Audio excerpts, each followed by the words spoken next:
muhtoji bo'lsak, xalqimizga, millatimizga vahdatini hifz qilib kelgandir.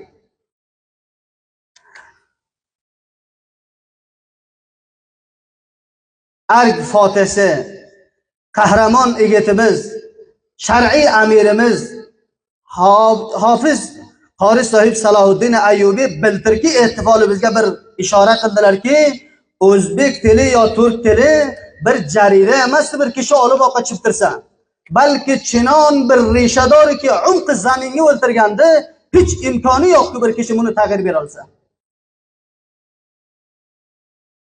Hamma biz buni bilamiz. Agar Pashtun inog'alarimiz hukumatga muqtadir bo'lsa, hukumat qo'llariga tushsa, Forsi millatini, farangini, o'zbek millatini, Hazora millatini va boshqa aqvomda agar hasb qilaman desa, hech imkoni yo'q hasb qilinsa. Aks holga agar quvvat va qudrat va saltanat o'zbek va Forsi va Hazora va boshqa aqvomga tushkiday bo'lsa, Pashtun qavmda hasb qilaman desa, hech imkoni yo'q hasb qilinsa. Balki arabchasiga banomi taoyishli bir gapi bor. Beyma'noki sulh safo bilan, vahdat bilan, samimiyat bilan bir joyga va bir qo'l bo'lib kishvarni obod qilishlikda. Misol namuna aytaman. Chandin inog'alariki fikrasi xarobda, menga payomlari bor oldimda. Afg'onistonga agar mutaassibtarin olim bo'lsa sensan.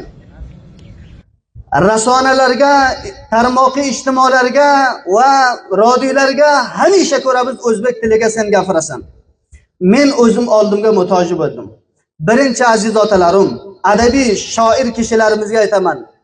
Eng ulug'vor kishilarimiz, bilimdonlarimga aytamanki, 50% ga ham men o'zbekcha gapira olmayman. Agar adabiy o'zbekcha gapirsam, shoyat uyqusi uchib ketsa edi buni. Ikkinchidan, hadaf nimada?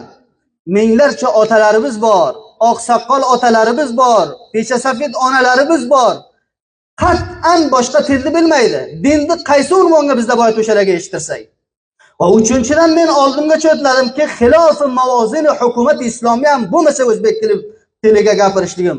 Va jurman bo'lmasa, nima uchun ikkita uchta olimiki agar o'zbek tiliga gapirsa, yo adabiy kishilarimiz gapirsa, ustlariga taqditoz va intiqod bo'ladi. Nima uchun?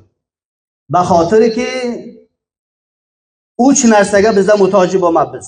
Birinchi, tilimizga tashviq zarurat. Ikkinchisi, tadris zarurat.